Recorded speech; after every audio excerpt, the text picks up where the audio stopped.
로마서 1장 8절부터 15절 말씀까지입니다. 로마서 1장 8절로 15절 말씀 한 절씩 교독하시겠습니다. 교독합니다. 먼저 내가 예수 그리스도로 말미암아 너희 모든 사람에 관하여 내 하나님께 감사함은 너희 믿음이 온 세상에 전파됨이로다.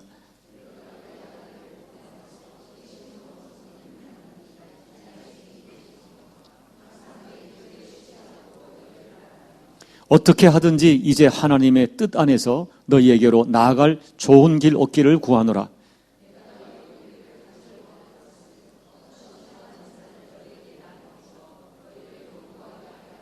이는 곧 내가 너희 가운데서 너희와 나의 믿음으로 말미암아 피차 안위함을 얻으려 함이라.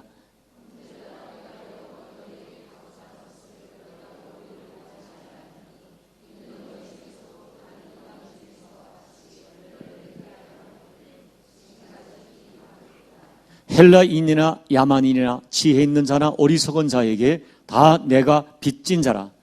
그러므로 나는 할 수 있는 대로 로마에 있는 너희에게도 복음 전하기를 원하노라. 아멘. 한 번 더 기도하겠습니다. 하나님 아버지, 이제 저희가 2월 셋째 주 하나님께 예배를 드리고 주의 말씀 가운데 심령의 무릎을 꿇습니다. 하나님, 이 말씀이 우리에게 잘 이해되어지게 도와주시고 다시 한번 말씀이 내 가슴 속에 확증되어지게 도와주시고 말씀에 살아서 내 영과 관절과 골수와 뼈 쪽에는 능력의 말씀으로 경험할 수 있도록 하나님 이 시간 저를 도와주옵소서. 좀처럼 깨지지 않는 자아와 아집들이 깨어지는 역사가 이 시간 성령의 도움으로 허락되는 은총이 되도록 역사하여 주옵소서. 종을 입술을 붙들어 주시사 주의 말씀을 바로 전할 수 있도록 종의 생각과 입술을 주장하여 주옵소서. 예수님 이름으로 감사하며 기도하옵나이다. 아멘. 여러분, 저는 지난번 설교에서 복음의 진수, 복음은 예수 그리스도라고 말씀을 드렸습니다. 하나님이신 예수님께서 인간의 몸을 입고 이 땅에 오셔서 그리고 십자가에서 모든 인류의 죄를 대신하여 피 흘리신 이것은 모든 인류가 들어야 할 최고의 복된 소식, 곧 복음이라고 말씀드렸습니다. 그런데 여러분, 이 복음의 핵심 되신 예수 그리스도는 살아계신 하나님이기 때문에 누구든지 진정으로 예수님을 영접하면 사람은 변합니다. 이 예수님은 사람을 변화시키는 능력인 것입니다. 여러분이 기억하실지 모르지만 한국에 한국 무당의 왕으로 불리는 사람이 있었습니다. 이 사람은 박정희 대통령이 죽고 전시가 대통령이 된다고 예언해서 이름을 날렸습니다. 그 이후로 많은 역대 대통령들과 정치인들과 재벌들의 점을 봐주었고, 그래서 일부 사람들은 그를 그냥 국사라고까지 불렀던 한국 최고의 무당이 있었습니다. 이 사람은요, 하나님을 향하여 삿대질을 하고요, 어디를 가든지 교회에 대하여 저주를 퍼부었습니다. 예수쟁이들, 나라를 망칠 년놈들 극렬하게 욕을 하고요, 성경을 불태우고, 이 사람은 교회만 보면 속에서 불이 나서 견딜 수 없다고 했어요.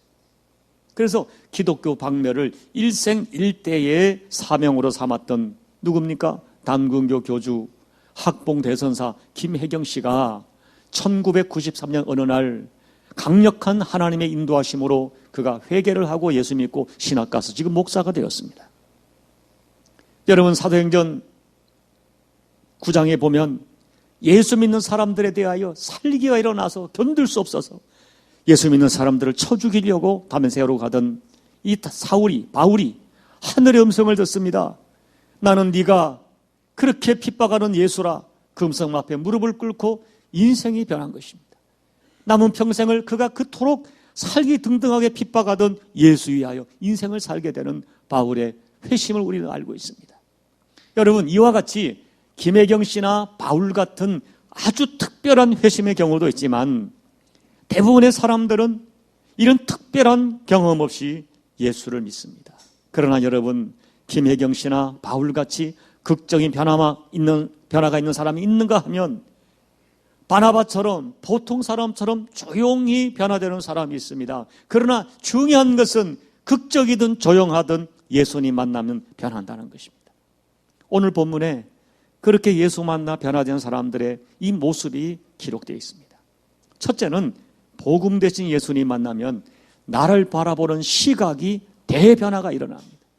여러분, 이 변화에 제가 지난번 설교에서 복음의 두 번째 요소로서 복음은 우리 신분에 대한 대변화를 가져온다고 말씀을 드렸습니다. 그것이 6절, 7절이죠. 바울은 로마에 있는 기독교인들을 세 가지로 정의합니다. 너희는 뭐예요? 예수 그리스도의 것으로 부름을 받았다. 너희는 하나님의 사랑을 잊고 있는 너희는 하나님의 성도로 부름을 받았다는 것입니다. 정리하면 너희는 예수 그리스도의 것이다. 너희는 하나님의 특별한 사랑을 받고 있다. 너희는 하나님께서 성도라고 불러주는 사람이라고 이야기하는 것입니다. 이것이 예수님 하나 변화된 기독교인들의 새로운 신분이요, 새로운 정체성입니다. 그런데 여러분, 믿음이 뭡니까? 믿음이란 것은 하나님께서 선언하시는 나의 정체성, 나의 신분, 이것을 그렇습니다, 맞습니다, 나는 그런 사람입니다, 아멘으로 받아들이는 것이 믿음입니다. 여러분, 예수님께서 나를 살리시고 십자가에서 피 흘려주셨습니다. 성경은 이 사건을 예수께서 나를 피로 사신 사건이라고 얘기합니다. 예수님이 피로 나를 사셨기에 이제 나는 예수님의 것이 되었습니다. 결국 여러분, 나를 볼 때 하나님 편에서 보면 뭐예요? 예수님을 십자가에 내어 줄 정도로 나를 사랑합니다. 예수님 편에서 보면 예수님께서 당신의 목숨을 줄 정도로 나를 사랑합니다. 나는 그만큼 사랑받는 존재입니다. 여러분, 우리가 예수를 만나기 전에는 내가 어디서부터 왔는가? 어디로 가는가? 나는 무엇 때문에 인생을 사는가? 내 인생의 종말은 어떻게 될 것인가를 몰랐습니다. 그저 우리는 세상에서 육체가 이 본능이 요구하는 대로 죄의 속박 속에 살아왔었습니다. 그런데 어느 날 예수를 만나고 보니까 그게 아니었습니다. 나는 하나님의 너무나 큰 사랑을 받는 존재라는 것을 깨닫게 됩니다. 그리고 여러분, 염치 없고 죄송하지만 내가 성도라는 사실을 인정하게 됩니다. 여러분, 우리는 태어날 때부터 죄성을 가지고 태어난 죄인들입니다. 우리 마음속에는 이 죄성 때문에 나도 모르게 얼마나 우리의 생각과 말과 행동과 언어가, 태도가, 습관이, 인격이 죄에 물들어 있는지 모릅니다. 그 죄성 때문에 우리는요, 너무 죄에 익숙한 자로 살아갑니다. 이 땅에 살면서 실제적으로 너무나 많은 죄를 짓고 살았습니다. 우리는 예외 없는 죄인입니다. 불완전한 존재입니다. 감히 하나님 앞에 설 수 없는 그런 사람들입니다. 그런데 내가 그와 같은 죄인임을 고백하고 예수를 붙드는 순간 하나님께서는 예수님이 십자가에서 흘리신 피를 보시고 나의 모든 죄를 완전히 잊어버리고 덮어버리고 용서하시고 너는 더 이상 죄가 없다. 너의 모든 죄값은 처리되었다. 너는 의로운 자라 인정해 주셨다는 이 성경의 복음의 절대 진리가 믿어지는 것입니다.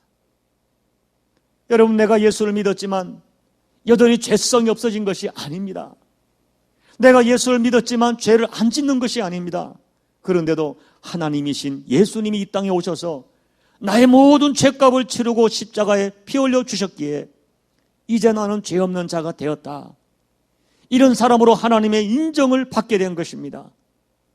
하나님께서 저와 여러분을 거룩하다, 성도다 인정하는 존재가 된 것입니다. 믿음은 이런 하나님의 인정하심을 진리로 받아들이는 거예요. 그렇습니다.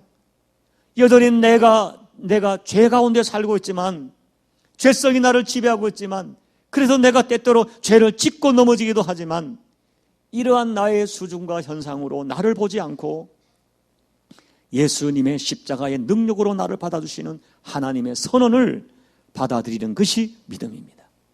사랑하는 여러분, 그렇기 때문에 예수를 진짜 만난 사람은 자기 정체성을 인정합니다. 나의 달라진 신분을 인정합니다. 죄인이 의인이 되었습니다. 죄에 매어 살던 죄의 종이 하나님의 자녀가 되었습니다. 하나님의 소유가 되었습니다. 너는 예수의 피로 사신 예수의 것이다. 너는 성도다. 너는 영원한 천국을 유업으로 받을 나의 자녀라고 말하는 복음의 소리, 하나님의 선언을 가슴으로 믿고 그 믿음으로 살아가시는 여러분 모두가 되시기를 살아계신 예수님의 이름으로 축복합니다. 두 번째, 여러분, 예수를 만난 사람은 교회와 신자를 바라보는 시각이 변화가 옵니다. 여러분, 한 사람이 정말 예수를 만나면 심령의 변화가 옵니다. 마음의 변화가 일어납니다. 이 가슴 속에서부터 변화가 일어나는 거예요. 그 변화는요, 너무나 분명하기 때문에 옆에 있는 사람이 느낄 수 있습니다. 여러분, 오늘 사도 바울은 9절에서 뭐라고 말합니까? 하나님이 내 증인이라. 내가 어떻게 변했는지, 어떤 변화가 나에게 찾아왔는지 하나님이 증인이시라 증인되어 준다는 거예요. 여러분, 어떤 변화가 있습니까? 가장 최초의 변화는 하나님이 그렇게 좋아집니다. 그리고 교회가 그렇게 좋아집니다. 예배가 그렇게 좋아집니다. 여러분, 기쁜 일이 있으면 나도 모르게 할렐루야 찬양이 터집니다. 여러분, 더 놀라운 것은 괴롭고 힘든 일이 있어도 주님을 찾고 찬송이 터져 나옵니다. 길을 가다가도 기도가 나옵니다. 찬양이 나옵니다. 하나님이 나를 만나주시고 나 같은 거 받아주신 것이 그렇게 고맙습니다. 예수 만나면 여러분, 전에 자랑하던 세상의 이력, 학력, 세상의 신분, 세상의 자랑이 그렇게 부끄럽습니다. 더 이상 자랑스럽지 않습니다. 오직 예수님만 자랑스럽습니다. 그리고 여러분, 놀라운 것은요, 죄를 지어도 하나님의 생각이 납니다. 여러분, 내가 지은 죄 때문에 하나님께 벌을 받을까 하나님이 생각나는 것이 아니라 사랑하는 하나님의 마음을 아프게 해드린 것이 죄송해서 너무 속이 상해서 죄를 지어도 하나님이 생각이 납니다. 여러분, 그리고 두 번째는 뭐냐 하면요, 변화는 예수 만난 사람들이 그렇게 좋아집니다. 특별히 교회와 성도들이 1차적으로 그렇게 좋아집니다. 여러분, 변할 수 없는 진리가 이것입니다. 하나님과의 관계가 회복된 사람은 반드시 인간관계가 회복됩니다. 가장 먼저 가족관계, 부부관계, 교우들의 관계가 현저하게 회복됩니다. 여러분, 원리적으로 보면요, 예수님 만나면 예수님의 생명이 내 가슴 속에 심겨집니다.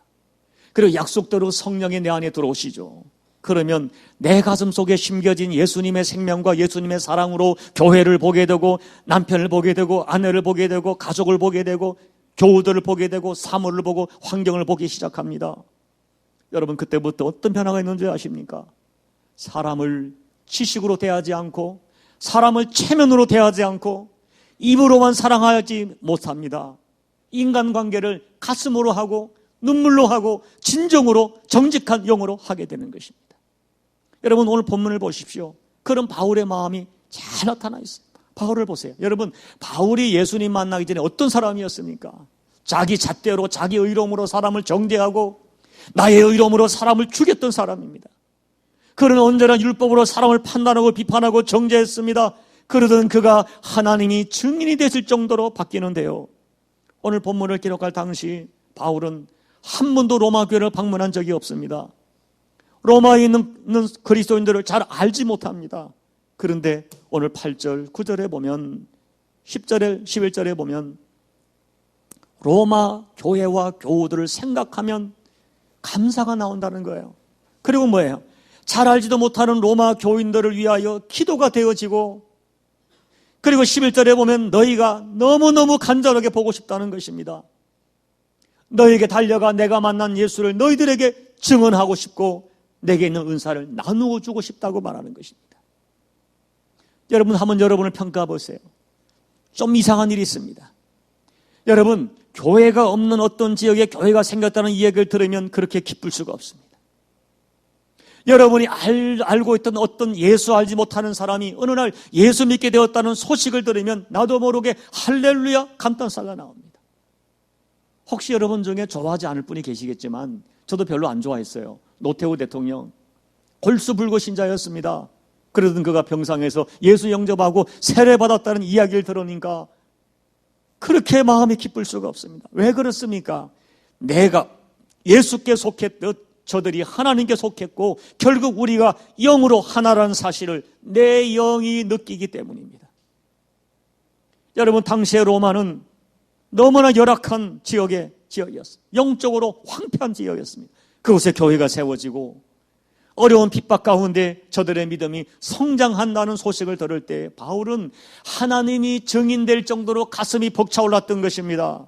그래서 두 가지 오늘 뚜렷한 증거가 나타나죠. 첫째, 로마 교회를 향하여 기도가 되어지는 거예요. 기도가 한 번도 만난 적이 없는데 그 로마 교인들이 바울의 기도 제목이 되었습니다. 그것도 적당한 기도가 아니라 항상 간절한 기도 제목이, 쉬지 않는 기도의 제목이 되었습니다. 9절에서 바울은 내 기도에 항상 쉬지 않고 너희를 말하고 있다고 고백합니다. 한 번도 만난 적이 없는데 어느 날 바울의 가슴 속에 로마 성도들이 돌아온 것입니다. 저들이 얼마나 어려운 가운데 예수를 믿고 있는지 알았기에 가만히 있을 수가 없었던 것입니다. 그래서 저들을 위하여 눈물의 기도가 되어지는 것입니다. 쉬지 않는 기도의 제목이 된 것입니다. 여러분, 사랑하면 기도하게 되어 있습니다. 왜 우리가 누군가가 내 기도 제목이 되지 않을까요? 사랑하지 않기 때문입니다. 아니면 사랑의 농도가 너무나 적기 때문입니다. 그러나 사랑하면 애타는 마음이 들고요, 사랑하면 기도하게 되어 있습니다. 그리고 기도하면 더욱 사랑하게 되어 있습니다. 여러분, 원리가 이것이에요. 예수의 피로 한 가족 된 우리가 가족이 아파하는데, 가족이 죽어가는데 어떻게 기도하지 않을 수 있겠습니까? 어떻게 그 고통과 아픔을 가슴에 담지 않을 수가 있겠습니까?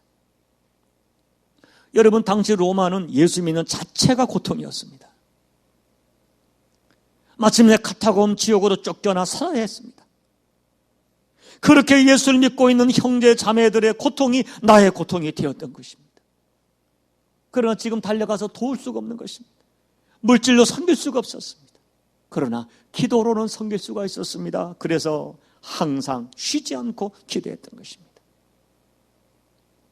여러분, 제가 아는 40대 후반에 너무 예수님을 잘 믿는 신실한 집사님이 암에 걸리셨습니다. 여자 교수님이세요. 그가 평소에 얼마나 믿음이 좋았던지 사람들은 그분을 천사로 불렀습니다. 이 집사님은 암에 걸렸지만 믿음으로 구원받은 것과 부활할 것과 천국을 확신하기 때문에 그의 믿음은 전혀 요동이 없었습니다. 그러나 여러분, 믿음과 상관없이 육체적으로 너무 힘든 거예요. 고통스러운 거예요. 남겨질 가족에 대한 안타까운 연민이 있는 거예요.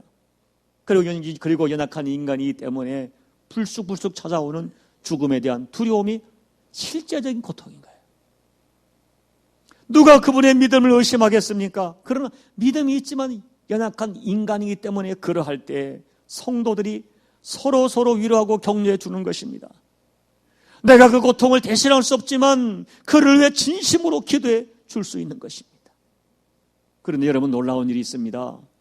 기도하다 보면 그 기도가 다 내게로 돌아옵니다. 기도하는 내가 더 큰 복을 받습니다. 기도하다가 내가 치유받고 기도하는 내가 기적을 체험하는 것입니다. 하나님은 누군가를 위하여 눈물로 기도하는 그 눈물 한 방울 한 방울을 잊지 않으십니다. 여러분, 두 번째, 교회와 성도를 사랑하는 바울에게 나타난 증거는 로마 교인들이 너무 보고 싶고 만나고 싶고 내게 있는 무엇인가를 주고 싶은 마음이 바울에게 간절하게 나타난 것입니다. 오늘 11절 보면 로마 교인들을 보기를 간절히 원한다고 했어요. 여러분, 왜 바울은 한 번도 본 적이 없는 로마 교인들을 보고 싶어 했을까요? 11절과 12절을 보면 바울은 어떤 신령한 은사를 나눠주고 싶다. 12절에서는 우리가 서로의 믿음으로 피차 안위를 받고 싶다고 했습니다. 이것을 쉽게 해석하면 이거예요. 내가 만난 예수님은 너희들에게 전하고 너희들이 만난 예수를 또 내가 들음으로 우리 서로 위로하고 격려하고 싶다는 것입니다. 특별히 어려움 속에 예수 믿는 너희들에게 나도 얼마나 어려운 가운데 예수를 믿어왔는지, 내가 예수님 때문에 어떤 고난을 이겨왔는지 그들에게 전하고 싶고 위로해주고 싶은 거예요. 나를 대적하는 수많은 고난 속에 하나님이 내게 어떻게 역사했는가, 그리고 궁극적으로 그 고난이 어떻게 내게 축복이 되었는지를 그들에게 나누어 주면서 로마 교인들을 위로하고 싶었던 것입니다. 이것이 성도의 마음입니다. 여러분, 어느 목사님이 스티븐 코비의 성공하는 가족의 7가지 습관이라는 책을 인용해서 아주 기가 막힌 표현을 했습니다. 그 책을 보면 성공하는 가족들은 하루에 적어도 12번 포옹을 한다는 것입니다. 물론 이 신체적 포옹뿐 아니라 말로 포옹해 주고요, 따뜻한 눈빛으로 포옹해 주고요, 어떤 사랑의 선물이나 분위기로 포옹해 준다는 것입니다. 이런 포옹이 우리 교회에 필요하다, 성도에게 필요하다는 거예요. 여러분, 포옹이란 것은 서로가 가장 가깝게 끌어안아 서로의 체온을 느끼고 숨소리를 나누며 서로가 가장 가까운 가족으로 서로의 존재를 확인해주는 사랑의 표현이죠. 그렇게 영적인 가족인 우리에게도 이런 영적인 포옹이 필요하다는 거예요. 우리가 서로를 정말 말씀으로 포옹해 주는 것입니다. 기도로 안아주는 것입니다. 격려하는 말로 포옹해 주는 것입니다. 나의 간증으로, 정말 진실한 간증으로 그를 포옹해 주는 것입니다. 그리고 허락하면 진심 어린 사랑의 선물로 포옹해 주고, 꼭 손잡아주는 이 악수로 포옹해 주고, 그리고 괜찮은 관계면 허깅이나 안아줌으로 포옹해 주어야 합니다. 여러분, 제가 지나간 신앙 목회 여정 속에 느끼는 것이 있습니다. 아무리 믿음이 좋아 보이는 사람도 결국은 위로가 필요한 연약한 인간입니다. 혼자 있으면 외롭고 흔들리고 연약해집니다. 그러기에 성경은 말하기를 너희가 자주 모여라. 모여 신앙으로 격려하고 말씀으로 위로하고 기도로 힘을 보태주라고 합니다. 모닥불은 모아져야 활활 타는 것입니다. 그래서 성경은 마지막 때에 모이기를 피하는 이 습관을 갖지 말고 할 수만 있으면 자주 모여 서로 사랑과 선행을 격려하라고 강조합니다. 모여서 비판하고 모여서 험담하는 만남은 백해무익합니다. 우리는 사랑과 선행을 격려하는 좋은 영적 친구가 되어야 합니다. 오늘 바울은 한 번도 본 적이 없는 로마 교인들이지만은 너무너무 보고 싶고 내게 있는 것을 주고 싶어 그들을 만나고 싶어 했습니다. 여러분, 우리도 누군가를 뭔가를 주고 싶어 만나고 싶어야 됩니다. 내게 남다른 무엇이 있으면 나누어 주고 싶어야 됩니다. 무엇이 이루어든지 안아주고 포옹해주고 싶어 교인을 만나고 싶고 보고 싶어야 됩니다. 여러분, 주일이 되고 수요일이 되고 구역 예배가 되어 교우를 만나면 너무 반가워야 됩니다. 당신 때문에 힘이 된다고 고백할 수 있는 만남이 되어야 됩니다. 그런 사람이 진짜 성도고 진짜 교회입니다. 여러분 모두가 그런 성도가 되어야 됩니다. 우리 교회가 그런 교회가 되어야 됩니다. 여러분, 세 번째, 예수를 진짜 만난 사람은 이 세상과 불신자를 향한 마음이 달라집니다. 오늘 바울은 14절에서 자신을 빚진 자라고 합니다. 여러분, 사실 헬라인이나 야만인이나 지혜로운 자나 어리석은 자나 그 어떤 사람에게 바울이 빚을 진 것이 없습니다. 그런데도 바울은 그들을 볼 때마다 이 빚진 자의 마음을 어떻게 할 수가 없었습니다. 여러분, 오늘 우리는 이곳에 있는 교민 중에 예수 알지 못하는 분들, 말레이 사람들, 이곳에 있는 여러 국가의 난민들, 그들에게 빚진 것이 없습니다. 그런데도 이상하게 그들을 볼 때마다 빚진 자의 마음이 드는 것입니다. 이것이 정상적인 크리스찬의 마음입니다.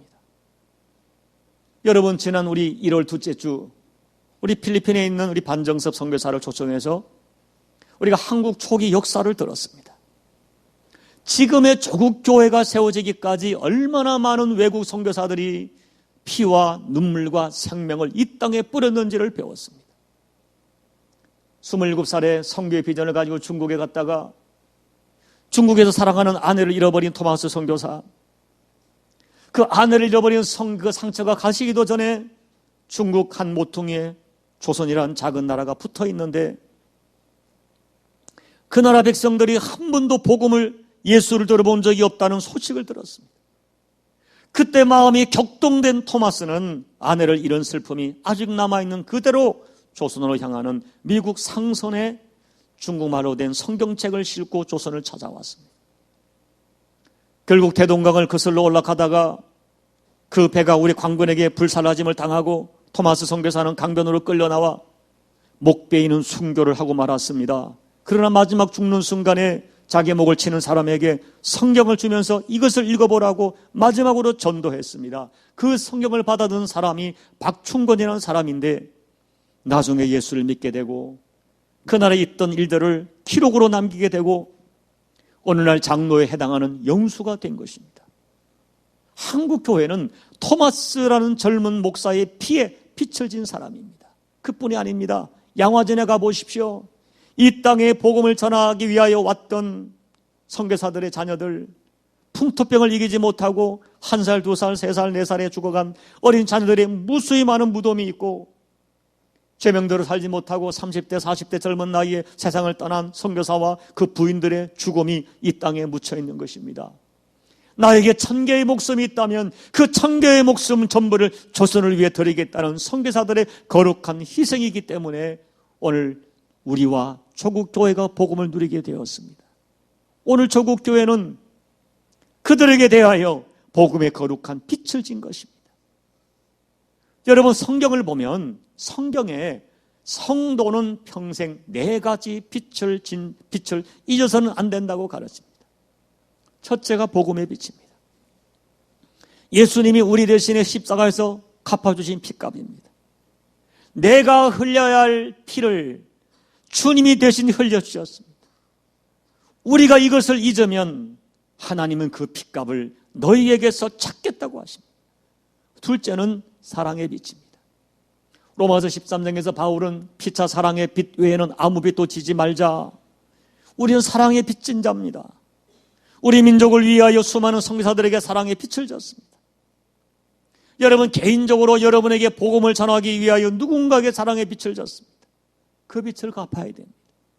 우리는 사랑의 빛을 갚으며 살아야 됩니다. 여러분, 빚장이는요, 큰 소리 치며 살지 못합니다. 우리는 평생 겸손하게 사랑의 빛을 갚으며 살아야 할 빚진 자임을 잊어서는 안 됩니다. 셋째가 용서의 빛입니다. 마태복음 18장을 보면 예수님께서는 우리들의 1만 달란트 빚진 자라고 하십니다. 1만 달란트란 빚은 우리 힘으로 도저히 갚을 수 없는 빚을 의미합니다. 그런데 주인께서는 무조건 너그럽게 아무 조건 없이 그 빚을 다 탕감해 주고 용서해 주었습니다. 그런데 혹시 내가 누군가에게 꾸어 주었을 100다나리온의 빚과 허물들을 용서하지 못하고 산다면 하나님께서도 너희를 용서하지 아니하리라, 진노하리라 예수님 말씀합니다. 여러분, 우리는 평생 하나님께 갚지 못할 죄를 용서받았습니다. 그러므로 여러분, 우리가 서로 용서하며 살아야 됩니다. 남편은 아내를, 아내는 남편을, 부모는 자식을, 자식은 부모를, 또 성도 서로 용서하며 살아야 됩니다.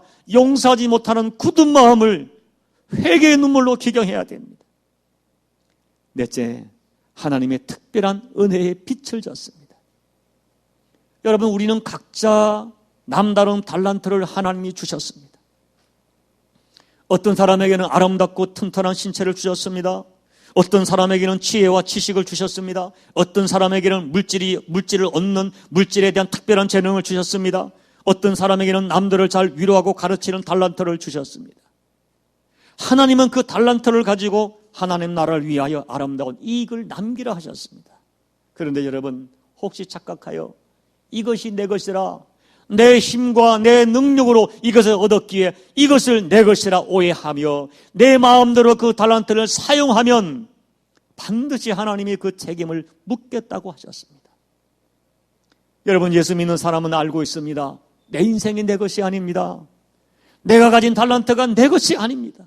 이것은 거룩한 빛으로 하나님이 내게 맡기신 것임을 성도는 결코 잊지 않고 살아가는 것입니다. 여러분, 이제 말씀을 마칩니다. 저는 이 본문의 말씀을 어떻게 설교할까 묵상하다가 무엇이 바울로 하여금 이렇게 한 번도 만나지 못하고 보지 못한 로마 교인을 향하여 어떻게 이렇게 뜨거운 가슴을 가질 수 있을까 몹시 궁금했습니다. 그리고 저는 그 해답을 9절 말씀에서 찾은 것입니다. 9절 말씀을 보면 바울은 하나님을 내 심령으로 섬기는 하나님으로 고백합니다. 여러분, 잘 들으세요. 지식과 교리로 섬기는 하나님이 아니었습니다. 프로그램으로 섬기는 하나님이 아니었습니다. 내게 익숙한 종교적 정통과 습관으로 섬기는 하나님이 아니었습니다. 하나님이, 예수님이 바울의 가슴에 계셨습니다. 그래서 바울은 하나님을 가슴으로, 심령으로 섬겼습니다. 여러분, 하나님이 가슴에 계시다는 것은 하나님 없이는 살 수 없는 생명의 관계라는 것입니다. 내 심령에, 내 가슴에 계신 하나님을 숨길 수가 없는 것입니다. 하나님이 그 마음에 계시고 심령에 계신 사람은 여러분 마음 씀씀이가 전혀 다릅니다. 내 심령에 계신 하나님이, 그 하나님의 생명과 사랑이 반드시 겉으로 나타나게 되어 있습니다. 예배로 나타나고요, 교회에 나타나고요, 내게 맡긴 사명과 직분으로 나타나고요, 나와 관계된 교우들에게로 나타나고요, 가슴으로, 마음으로, 위로로, 격려로, 나눔과 섬김으로 나타나는 것입니다. 누가 말하지 않아도 내 심령에 계신 하나님의 나를 격동하기 때문에 복음의 빛, 사랑의 빛, 용서의 빛, 달란트의 빛을 갖고자 하는 거룩한 빚진 자의 가슴으로 평생을 살게 되는 것입니다. 그것이 내 심령에 계신 하나님이 증인되어 주시고 나를 격동하는 일이기 때문에 숨길 수 없는 영적 본능처럼 나타나는 것입니다. 사랑하는 성도 여러분, 저는 여러분에게 하나님이, 내가 믿는 예수가 여러분의 심령에 계시는 여러분들이 되기를 진심으로 축복합니다. 그리고 하나님을 섬기고 예수님을 섬기고 가슴으로 섬기고 심령으로 섬기고 사는 여러분이 되기를 진심으로 축복합니다. 그리고 여러분, 언젠가 우리가 하나님 앞에 서게 될 때에 하나님이 나를 증인되어 주셔서, 야, 네가 이런 삶을 살았구나, 너의 예배에서, 네가 섬겼던 교우들에게서, 너의 이웃들에게서, 내가 너에게 준 사명과 직분에서 선한 증거가 너무너무 아름다웠다고 하나님이 증인되어 주는 그런 삶을 꼭 사셔야 됩니다. 심령으로 섬기는 하나님, 하나님을 섬기되 가슴으로 섬기고 심령으로 섬기는 여러분 모두가 되시기를 예수님의 이름으로 축복합니다. 기도드리겠습니다. 우리 기도하기 전에 오늘 말씀을 생각하며 우리 찬양을, 오래된 찬양인데요,